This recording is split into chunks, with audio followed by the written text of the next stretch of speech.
Predict, pick, and prevail in your fantasy football leagues with Nick Giacobbe and Nick Cap. From breakouts to busts, superstars to sleepers, these are the guys that will help you achieve fantasy glory. This is the PrimeTime Fantasy Podcast. Welcome everybody to the PrimeTime Fantasy Podcast, where we give you our predictions with our picks with the hopes that we help you prevail throughout the 2022 fantasy football season. I am your host, Nick Giacobbe, and joining me is Nick Cap. Nick, it's episode 2 of our relaunch. We're getting ready for the 2022 season. We're recording on a Sunday night, and NFL football is 8 weeks away. It's crazy. It's 8 Sundays. I saw Scott Hansen put out a tweet, and it was like eight Sundays away from some red zone, and I cannot wait. That's exactly the tweet I quoted. I'm pumped for it. It's gonna be madness. We got a fun show for you guys. We got 2 segments here. Going to try to keep it short. We're going to talk about the wide receivers that were traded during the offseason, and we're going to let you know if they're going to outperform their current ADP and if they're going to live up to last year's ADP with their new teams. Then we're going to finish up by giving you some pre-draft awards. We're going to tell you our MVP, our biggest disappointment, our rookie of the year, and we got one more award for you. So without further ado, let's get into the show. If you want to find us, and please do, you could do it on social media on Twitter, Instagram, and TikTok at PrimeTimeFFPod, Facebook and YouTube, PrimeTime Fantasy Podcast. If you want to listen or watch the show, you can listen on all podcasting platforms, including but not limited to Apple Podcasts, Google Podcasts, Anchor, Spotify, Stitcher, anywhere where you could find a podcast, you could find the PrimeTime Fantasy Podcast. If you're on iTunes or Spotify, please give us a 5-star rating and a review. It really does help. If you want to watch us, you can go to our YouTube channel, PrimeTime Fantasy Podcast. That's where you could see the fancy graphics that Nick made for this show, and you can watch our handsome mugs every single week. When the season does start, we're going to do 4 shows a week plus 1 on Sundays, but right now we're doing 1 show a week. So we'll talk a little bit more about that as the season comes closer. So without further ado, our first segment, higher or lower, we're going to talk about each receiver, talk about their ADP last year. We're going to talk about where they ranked last year at the end of the season. And we're going to let you know if we think they're going to be able to get to that bar again or if they're going to fall lower. So let's start with Davante Adams. Davante Adams has been a monster with Aaron Rodgers for the past few seasons. He finished as the wide receiver 2 last year. His ADP right now is still sitting in the first round, roughly around the wide receiver 4. The receivers will flip in and out, but he's going behind Cooper Kupp, Jamar Chase, and Justin Jefferson at the moment. So, Nick, on the Raiders, do you think that Davante Adams can remain the wide receiver 2, the 1, or is he going to drop a little bit? So, for me, I got to think about what's the formula to get him to that wide receiver 2 range again. How many points per game does he need to score? What do I expect him to score? So for me, I think he's going to get around 16 to 18 points per game. That offense is a lot more crowded than it was in Green Bay. The quarterback talent, not as good as Aaron Rodgers, clearly. Coaching-wise, they have Josh McDaniels, who did not work as a head coach the first time. Their division went from one of the more lower to average divisions in football to the toughest division in football on both sides of the football. For me, Davante, if I were a betting man, I would tell you there's no way he can finish inside the top 4. I don't think it's going to happen at 16 points per game. If you put who's bumping him for 4? If you're keeping those receivers in the 3 slots, who's going to be the 4th receiver? So I think comfortably, Cooper Kupp, if assuming everybody stays healthy, Cooper Kupp, Debo, Justin Jefferson, Jamar Chase, Stephon Diggs are 5 guys I'd comfortably take over him. I think Cortland Sutton has the upside to beat him. I think Mike Evans has the upside to beat him. I think Tyreek Hill has the upside to beat him. I think Davante will finish in the top 10, but at the lower part. Man, we may have to place a bet on this one. Adams is going to stay a top 5 wide receiver. You're talking about an average, so let me pull up an average here. If you're talking about 16 to 18, if he's starting at 16, right, he would be 1, 2, 3, 4, 5, 6, 7, 8, 9. He would be the wide receiver 10 as of last year. That's if he's starting at 16. If you think he's getting close to 18, he's the wide receiver 5 last year behind Cooper Kupp, Davante Adams, Deebo Samuel, and Justin Jefferson. Here's the thing. Davante Adams is not going to be the wide receiver 2 this year. He's not. And the reason for that's going to be the touchdowns. The last 2 seasons, 18 touchdowns and 11 touchdowns. I don't think he's going to get upwards of 11 touchdowns. Even the last 2 years, the yardage is unbelievable. 1,300 yards and then 1,500 yards. With that said, I think we're looking at about 1,200 yards. I think we're looking at probably close to 8 or 9 touchdowns. I think he's going to get fed on the goal line. I think he has chemistry with Derek Carr. And I think Davante Adams remains a top 5 fantasy wide receiver. I think he remains probably a top 4 wide receiver. And I like where his ADP is right now, because you know what? If I'm sitting at the end of round 1, even at round 2, if you're telling me I have the 10th pick, right? Davante Adams is coming to my team, and I want a piece of that Raider offense. So I'm comfortable saying he's going to be a top 5 fantasy wide receiver. But again, higher or lower is the name of the segment. He does get a little bit of a downgrade going from the Aaron Rodgers offense, which is just him and Davante Adams, and going to the Raiders that I think has one of the best offenses in football now. A lot of targets to go around. But I'm sticking with Davante Adams being a top 5 fantasy wide receiver. Not to counter you, but for me personally, I'm looking at the way that offense is built. I'm looking at the comparisons from Green Bay to the Raiders. If you want to compare everything, coach, Packers was better. Quarterback, Packers are better. Division, Packers had it easier. That's 3 big things that were a big reason why they were able to always throw to Davante, always had openings. And when you're going up against the cornerbacks that are in the AFC, you have so many other options on that offense.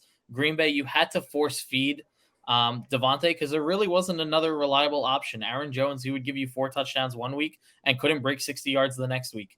For me, I don't see Davante having the upside of finishing in that top 4. I think the ceiling would really be the 4 or 5. So for me, I can't trust taking a guy at what his ceiling would be. I'd feel more comfortable with him as a wide receiver 7 or 8 off the board. But here's your counterpoint. He's not going to get double teamed. You can't double team Davante Adams because Hunter Renfrow is going to rack up 1,000 yards. You're looking at Darren Waller, touchdown machine. You're looking at Josh Jacobs, who's just a beast in the red zone. I know it's not Aaron Rodgers. I know he's not going to get force fed. I know that he doesn't have the chemistry, but you're talking about a guy who played college with Derek Carr. And on top of that, I think they're going to get in a nice groove, and I think the Raiders are really going to show that this is their year. This is Derek Carr's year. I don't know what year he's in. I kind of want to look it up right now if you want to look it up for me. But quarterbacks historically will play their best season in year 9. Matt Ryan won his MVP in year 9, took the Falcons to the Super Bowl, and somehow blew a 28-3 lead, which is still ridiculous. I think Peyton Manning, I believe, had one of his MVP seasons in year 9. I think Tom Brady did too. I don't have all these stats off the top of my head, but I'm pretty sure a lot of quarterbacks have had their best season in year 9. This is the best offense that Derek Carr has ever had. This is now turning into a Derek Carr conversation, but I don't think that the situation that Adams is in is a worse situation in terms of offense. He's just not going to get force-fed, and he doesn't have to play the Lions and the Bears twice a year. So if you have a rebuttal, I'll let you rebuttal, but if not, we can move on. I think that he's going to finish in that top 5. Just to quickly rebuttal, in terms of PPR, he's a machine. If you go off standard scoring, he was the wide receiver 5 or 6 last year. So if you ask me if his receptions are going to go up, down, or stay the same, for me, it's going down. Touchdowns, like you said, probably going down. So I think I downgrade him more in standard leagues than PPR. But if you play a standard league, I think you're kind of a psychopath. No, absolutely. Half PPR should be the floor for what you do. Yep. Let's move on to Tyreek Hill. He finished last year as the wide receiver 6. He is a known Nick Capsalis killer. He kills Nick. Tyreek dropped 70 on Nick. And 2 seasons ago, he dropped 70 on you. He dropped 70. I was up, I think, 40 points on you, and it was Sunday Night Football. And it wasn't the Sunday night game. It was a 4:00 game. Maybe it was 4. It was a 4:00 game. I was driving home talking to you about it. And at halftime, I think I was up 40. At halftime, you were beating me. Yeah. Because of how far he went off in that game. He finished last season as the wide receiver 6. His ADP right now is being drafted in the 3rd round as the wide receiver. I somehow did not write this down. He is being drafted as the wide receiver 8. He's being drafted behind Mike Evans, CeeDee Lamb, Stephon Diggs, Davante Adams, and the other guys that we've named so far. I think we know where you're going with this, but is he higher or lower at this point than last year? He's definitely going to finish lower than last year. Like I said, it's kind of the same thing for Davante. You're clearly getting a downgrade at quarterback. You're getting a downgrade at coach. There are, I wouldn't say better weapons, but there's another wide receiver threat. Obviously, Kelsey was there. So I don't worry too much about Waddle and him butting heads or getting in the way of one another's target share. But for me, Tyreek Hill is not the same deep threat that he was. He's really going to need to play a Deebo Samuel type role in that offense for him to succeed. He's going to need to be a PPR machine. You're not going to see those 40, 50, 60-yard long bomb touchdowns. The offensive line out in Miami is not that good. It's not going to hold up long enough. Tua can't throw far enough. Like it's just not perfect for him. At his ADP, though, where he's at wide receiver 11, if you're telling me in a 10-man league, Tyreek Hill's my wide receiver 2, I'm taking that 100% of the time comfortably. Like, that's a perfect range for him. You can reach a little, but if you're someone that goes hero running back or zero running back, like Tyreek Hill's the perfect wide receiver 2 to complement you. Well, who would you rather have as your wide receiver 2? Let's look in the range right here. I'm on Fantasy Pros, by the way, if any of you are curious. CeeDee Lamb, Mike Evans, Tyreek Hill, Keenan Allen, Deebo Samuel, and A.J. Brown. So, like, where are you putting Tyreek in that conversation? For me, Deebo and Mike Evans would be the 2 I would debate with Tyreek right there. Outside of that, I think I'd be pretty comfortable with Tyreek and that upside at wide receiver 2 over any of the other guys you named. We could talk about A.J. Brown next. He's actually next on the list, but I'm knocking Tyreek Hill. I'm more worried about Tyreek Hill than I am with Davante Adams. I don't think his ceiling is wide receiver 5. I think his ceiling is like 7 or 8. I think Waddle's the better fit for that offense, and I think Tyreek Hill's now going to garner the number 1 corner. That's going to open up more opportunities for Waddle. He already has chemistry with Tua Tagovailoa. I think he had 1,000 yards last year. If he didn't, he had close to 1,000 yards. I'm more intrigued to take Waddle. I'm not even sure where Waddle is. I'm going to look again. I'm on Fantasy Pros. Waddle's at 37. That's a lot more attractive to me than Tyreek Hill at 21. I would rather take like CeeDee Lamb or even Michael Pittman at 29 than take Tyreek Hill at this point. And it's a shame because you're going from Patrick Mahomes to Tua Tagovailoa. Tyreek's season is going to fall on the shoulders of the coach. What's his name? I'm drawing a blank. Who's the Dolphins head coach now? The guy that they got from the Niners. Nathaniel Hackett? Is that him? The guy with the glasses. What's his name? Is it Hackett? It's Mike McDaniel. I thought it was McDaniel. Mike McDaniel. There you go. McDaniel. Yeah, it's going to fall on the shoulders of McDaniel, who I don't think did play calling with the 49ers. It was Shanahan that was doing play calling. So we're going to see how much he actually uses from the Shanahan tree. Because like you said, if they use him like Deebo, I'm all in. But I don't think they're going to use him like Deebo. I think they're going to try to use him like Tyreek Hill. And it's not going to work without Patrick Mahomes launching a 50-yard bomb. So he's a downgrade for me. All right, A.J. Brown. He finished as the wide receiver 32 last year. He was injured for a couple games. So we're going to give him a little bit of slack on that. He's being projected ADP round 3 at wide receiver 11. Higher or lower? I'm going to pull up his average right here. I'm going to pull up his average for you. His average last year. So now I know he missed a couple games, but his average last season, I think he was like the wide receiver 30 or something like that. His average is 13.9. That's not even accounting for the injury right there. Yeah, so one of the biggest issues that you'll have with A.J. Brown is he does not play every week. I don't think he's had a full healthy season. But the talent is so incredible. Jalen Hurts year over year has improved as a passer. I think comfortably A.J. Brown can finish at that wide receiver 11 mark. I think he has that ceiling. I think his comfortable floor, if he's able to play 14, 15 games, is going to be wide receiver 15. So if you're taking him at the wide receiver 11, I'm more than comfortable with that. I think that's a great ranking for him. That's a good position where I would take him. He's definitely going to be better than he was last year. He finished as wide receiver 32, like I just said. I think he's wide receiver 30 in terms of average. I think Hurts is an upgrade over Tannehill, and that's putting a lot of stock into Hurts. You're going to talk about Hurts a little bit later, but he hasn't passed for 150 yards to wide receiver in any NFL game yet. So we're putting a lot of stock into Hurts. But if Hurts can throw better than Tannehill did, I see no problem with A.J. Brown getting you at least 1,000 yards, getting you 7 touchdowns. I think A.J. Brown finishes right at 11, so I'm going to say higher. Marquise Brown finished last year as the wide receiver 22 with Lamar Jackson and the Ravens. His ADP is round 6, wide receiver 23. Higher or lower on Marquise Brown? Marquise Brown was the epitome of inconsistency in the NFL at the wide receiver position for fantasy. And Cliff Kingsbury is the epitome of giving the wide receiver two the most inconsistencies in football. So up until week 6, Marquise Brown should clearly be the wide receiver 1 in that offense. But once DeAndre Hopkins gets back in there and back and rolling, it's the D-Hop show. D-Hop's going to be the guy. He will be the guy moving forward. He's been the guy his entire career. Marquise Brown is the wide receiver too, and he's going to have that rolling offense. He'll have Zach Ertz there fighting for catches. Rondale Moore, we talked about it last week. I don't remember. I'm pretty sure AJ Green's still back there. I don't think AJ Green is.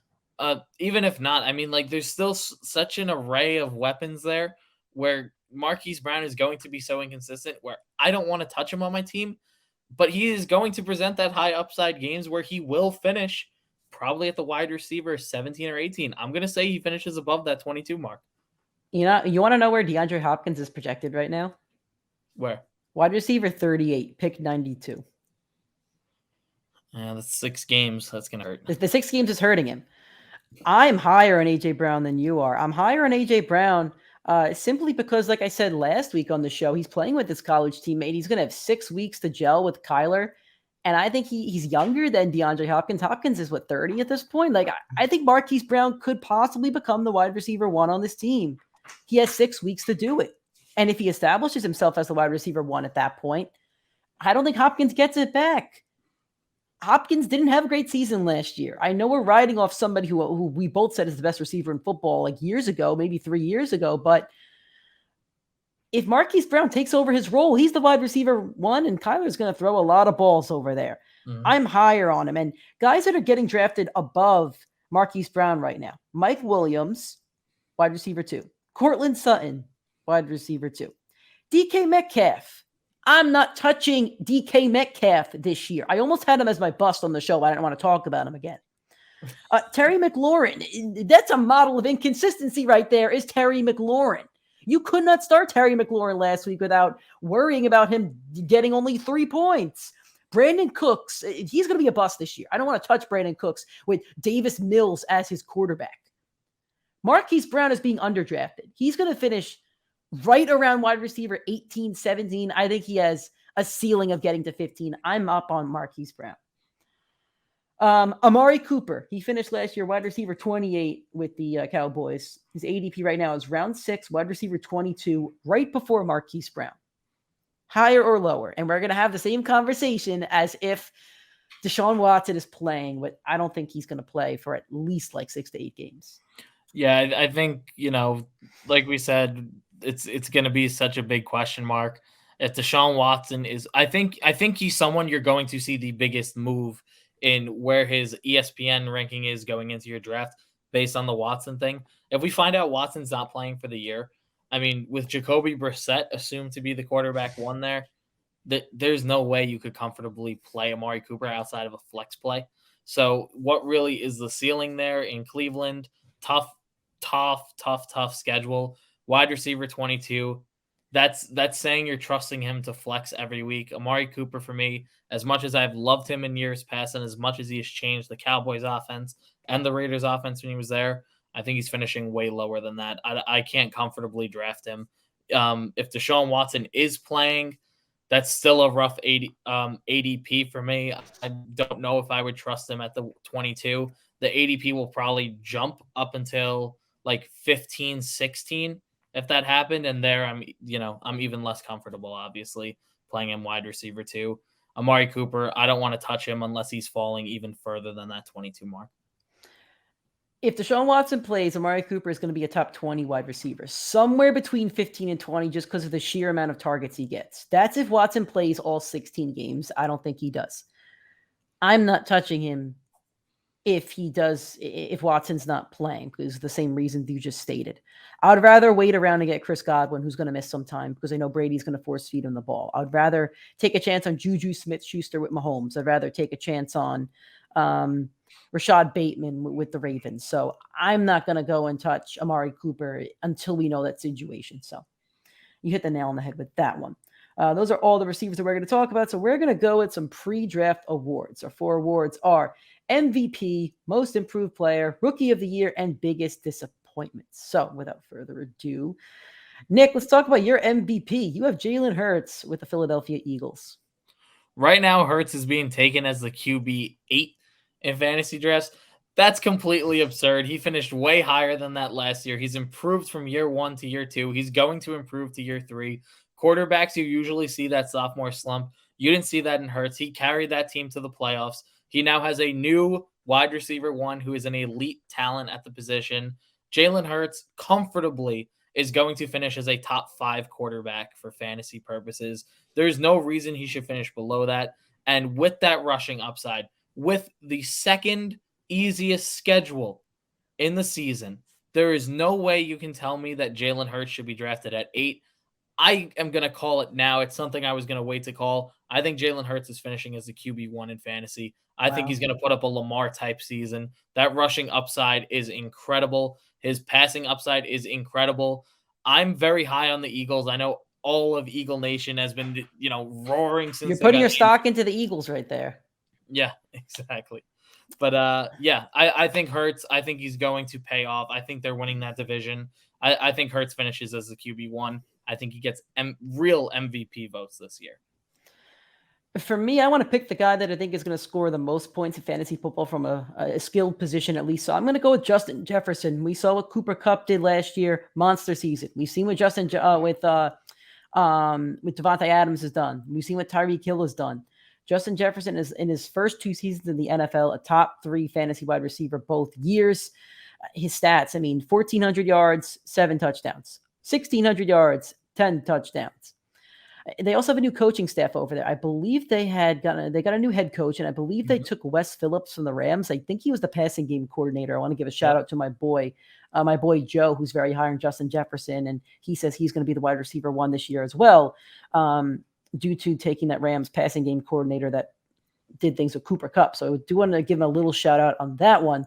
And I agree with his opinion. I was going through the list of players that are being drafted in the top 10, and a lot of these running backs scare me a tiny bit. I don't think Taylor's going to get to where he was last year because he doesn't catch the ball. Derrick Henry's going to get beaten down on that offense. I can't trust Christian McCaffrey right now with all the injuries he's had. Kamara's not even being drafted in the first round due to a looming suspension that could be possible. So I'm looking at this first round, and I see a lot of receivers, and Kupp did so many things last year that were just like record-breaking. I don't see him replicating it, and maybe it's a stupid way to justify and be like, oh, he can't do that again. But it just seems like this is a year where Justin Jefferson's going to take the next step. So I think Jefferson emerges as the wide receiver 1 this year in fantasy. I think Jefferson could be your fantasy MVP. All right, we are going to go now to our biggest disappointment. We have 2 running backs here. Both are being drafted in the top 20 right now. So, Nick, who is your biggest running back disappointment for those that aren't watching on YouTube? So, over the last 5 years, no running back at the age of 27 has finished within the top 6. Austin Eckler is currently being drafted as the running back 2 in fantasy. He finished as the RB2 last year, was hurt for a period of time, but still managed to do so. Eckler's taken a lot of hits. He took over for Melvin Gordon years ago. He's been phenomenal for that offense, but that offense has gotten very loaded, very quick, a lot of talent. He had so many touchdowns last year, was used in the passing game, in the running game. He really became a 3-down workhorse, but he only saw the field on 60% of snaps. So all those numbers and everything is pointing in the direction of Austin Eckler having a lower usage than he has last year. If you tell me running back 1, who am I trusting to be my workhorse leader at the running back position? I can't comfortably say I trust Austin Eckler to finish in that top 5 and really be that leader that he's being drafted to be. If you tell me right now, Jonathan Taylor or Eckler, you're taking Jonathan Taylor. If you tell me Christian McCaffrey or Eckler's been hurt over the past few years, and Christian McCaffrey, when healthy, averages 25 fantasy points per game over the last 3 years. I'm taking McCaffrey. Dalvin Cook has been a 3-down workhorse and is much younger than he is, with a new offensive-minded coach. I'm taking Dalvin Cook. There's all these running backs that have so much more upside. Someone that's even a little bit lower, Najee Harris. I would take Najee Harris over Austin Eckler comfortably at the RB1. for Eckler's really being drafted at the ceiling. I get it. It's RB2. It's very hard to do that. But everything is pointing in a downward trajectory for him. 60% snap share last year. Ungodly amount of touchdowns. Absolutely loaded offense. Outside of Eckler, they have 2 reputable running backs in that backfield. They drafted a rookie, I think. They did draft a rookie. On top of those 2, they have 4 very good receivers, and they've just brought in Gerald Everett at tight end. Like, there's too many mouths to feed on that offense where if you're going to tell me Eckler with a 60% snap share, you're trusting him to finish as RB2 in fantasy, you're going to be very disappointed when he finishes at the bottom of the 10 or as an RB2 at the end of the year. I think you make a great argument for it, if I'm being honest with you. I am going with Aaron Jones, who's being drafted right now as the running back 9 with the 15th pick. I'm going to give you the pros first because I'm going to be fair.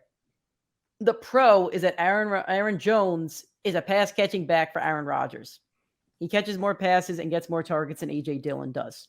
He also explodes for multiple touchdown games. Last year, he had more yards, more touchdowns, more receiving yards, more touchdowns. Finishes the running back 11 with a higher average than Dillon. Dillon finishes the running back 34.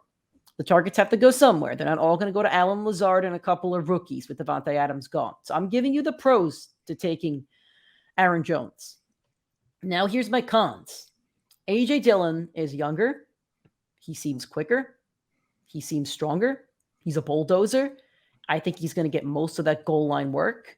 And he can also catch the ball. He's not a fullback. He can also catch the ball. So when you have a running back by committee, basically, and you're telling me that I should draft Aaron Jones comfortably as my running back 1 or 2 with 15 pick, I think that's a recipe for disaster. Right behind him is Leonard Fournette, and the Bucs are going to run the ball. Saquon Barkley, I don't want any part of him either. Javonte Williams, I'd rather take a chance on. Younger, fresher legs, I think he gets a better snap share. Alvin Kamara, I know he's going to be suspended. Possibly. I'd rather take a chance on him. Nick Chubb, round 4. I'd rather take Nick Chubb knowing the situation he's in. Now, I think Nick Chubb is being underdrafted right now at 26 if Aaron Jones is at 15. I don't want to have to deal with the running back by committee. I don't want to have to deal with the touchdown vulture. I don't want to have to deal with the younger, stronger A.J. Dillon breathing down my neck every single week. I'm not going to waste that pick on Aaron Jones. I think you'll be disappointed if you do. And it seems like this has been a consistency every year where Aaron Jones does end up being a top 15 back in fantasy, but you're disappointed in him. Owners are always disappointed. So I'm going to say he's going to be a pretty big disappointment. Just to help your argument a little more, over the last 6 weeks of the season, A.J. Dillon averaged more fantasy points per game than Aaron Jones. They're pointing in every direction that A.J. Dillon's their guy. They also lost Davante. They're going to be playing from behind more than they were in years prior. It's really, Aaron Jones really makes his season off of 4 games a year. And he could do that, but like you said, it's all about disappointment, and you're going to have 10 bad weeks. I'm with you on that. We're going to go to our Rookie of the Year. Nick, let's talk about your Rookie of the Year. Let's go, baby. Jets Nation, Breece Hall. All right, so there's actually 2 running backs that I want to talk about here. But one, I guess, is his rookie year, but he wasn't drafted this year. It's Breece Hall and Travis Etienne. Those 2 running backs were drafted so high in drafts. Breece Hall at the beginning of the 2nd round, practically a first rounder, and Travis Etienne, 2nd running back taken, but in the 1st round last year. I'm going to keep it short and sweet. Running backs drafted in the top 40 always outperform their ADP over the last 10 fantasy football seasons as long as they stayed healthy. For that reason alone, Breece Hall, Travis Etienne should have no problem beating their ADP. So for me, that's enough for me to trust them to be the RB2 based on where they're being drafted for my team. I'm going with Chris Olave of the New Orleans Saints. The Saints traded up a couple picks to get him. Great route runner outside of Ohio State. They just churn out NFL wide receivers over there. He's going to be playing alongside Jarvis Landry and Michael Thomas if Michael Thomas actually decides to play this year instead of sitting on the sidelines. Nevertheless, he's not going to take the number 1 corner. He could probably play a lot of slot work, which I think he's going to be better suited for. Thank you to my roommate Cody for helping me out with that one. But aside from that, I think he's going to get a lot of targets. I think he could out-target Landry by the end of the year. And I think he'll be the wide receiver 2 on that team by the end of the year, assuming that Michael Thomas is playing. He's also being drafted in like round 10 or 11 right now, which I think is ridiculous. The upside is right there, especially if you're in a keeper league or a dynasty league. I think this is a guy you really should invest in. Jameis Winston's going to be throwing the ball, and he launched it to Mike Evans and Chris Godwin for I think they both had 1,000-yard seasons like 3 years ago. They each had like close to double-digit touchdowns. Winston's going to throw a couple picks, but he's also going to throw a lot of touchdowns and a lot of yards. He's going to put them down in games. He's going to get them back into games. That's what fantasy's for. That's what the receivers are for. I think Chris Olave has a great season with the Saints. I think it's going to be a start to a great NFL career. I'm going all in on him as my rookie of the year. Nick, real quick, how bothersome are you by Michael Carter? What's this Jets running back room looking like? Because you thought Michael Carter was going to be your keeper this year.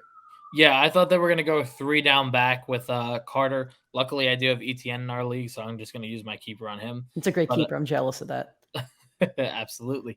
But yeah, like I said, they're going to outperform the ADP. Michael Carter, I thought would be the 3 down back. What we're hearing out of the Jets camp is Breece Hall's running the first down, second down, and Michael Carter will be used as the 3rd down back. So you do have a split backfield, but last year we were drafting ETN and James Robinson, knowing that I have no problem trusting Breece Hall and Michael Carter. Yep. And most teams do carry and use 2 running backs unless you're Derrick Henry. Yeah, exactly. Our last award, most improved player. Nick, you have a Bronco to talk about. Nick, I don't want to upset you, but Broncos Nation, let's ride. Oh, God, that video. Let's ride. Man, let's ride. Cortland Sutton, Let's baby. ride. I can't believe I'm saying it. I can't believe I'm saying it because I hate the Broncos. I love Russell Wilson. I hate the Broncos. But the fact of the matter is the last 2 years, the 2 biggest, most improved players in fantasy football, Stephon Diggs when he got Josh Allen, Cooper Kupp as soon as he got Matthew Stafford, Cortland Sutton gets the veteran Russell Wilson. Cortland Sutton, top 7 fantasy finish this year for me. I think he's being wildly underdrafted, and a lot of people think he's being overdrafted. He already had a 1,000-yard season with Drew Lock as quarterback. He'll have no problem delivering a monster fantasy year. He's someone I want in every single league. I want a piece of that Broncos offense, just like Nick said he wants a piece of that Raiders offense. Where are we picking in our league? Because I do like the Cortland Sutton pick. I'm Sutton over Judy. That's something we'll talk about on another show. But yeah, he's going to have a lot of red zone targets from Russell Wilson. I'm going all in on Davante Smith because you're going all in on Jalen Hurts. If you believe in the Eagles offense, if you believe the hype, if you believe in Jalen Hurts, I need you to believe in Davante Smith. He finished last season wide receiver 30. This year he's projected wide receiver 35 with an ADP of round 7, 916 yards, 5 touchdowns last year. So why is he being projected lower? I'm trying to figure out why. Because he's not going to be double teamed now. A.J. Brown's on the other side of the field. He's taking the number 2 corner. This is an offense that now could potentially pass more. And if it does, Davante Smith's going to get close to 1,000 yards again. And I think his touchdown numbers go up as well. So I'm trying to figure out why people think that, Tyler Lockett's being mocked ahead of him. Adam Thielen, Gabriel Davis was really high on last year. Elijah Moore on your Jets, Chris Godwin, Juju. I think there's a lot more upside to Davante Smith than Amari Cooper right now, knowing that situation with the Browns. So I think we need to start going all in on Davante Smith. There's a lot of teams that carry 2 receivers that have had really good seasons. Look at Russell Wilson with Tyler Lockett and DK. They were both exceptional receivers in fantasy. With the Bucs, Tom Brady. He had Chris Godwin and he had Mike Evans. Let's look at the Chargers. Mike Williams, Keenan Allen. I could keep going on. I'm not worried about having A.J. Brown. I think A.J. Brown's going to help Davante Smith out. I think it helps his value out. It makes me more confident in picking Davante Smith in round 8 or 9. That's ridiculous. This is a guy that should be going around 6 or 5. So I want all shares of Davante Smith. I think come draft day, August 31st or whenever most people draft, I think he's being drafted closer to 60 rather than 75. Alrighty, guys, that is the end of our show. That's the end of our off-season awards. Thank you for all who listened and joined us today. Again, if you want to listen to us, we're on all podcasting platforms, Apple, Spotify, Anchor, you name it, we're on it, the Primetime Fantasy Podcast. Please give us a 5-star rating and a review. If you're following us on YouTube, please hit a subscribe, a like, a comment. We'd appreciate that. It's Primetime Fantasy Podcast. If you want to follow us on social media and interact with us, please do. PrimeTimeFFPod on Twitter, Instagram, TikTok, all that good stuff. Thank you for joining us. We'll talk to you guys next week, 8 weeks away. We're excited. Let's get the football season.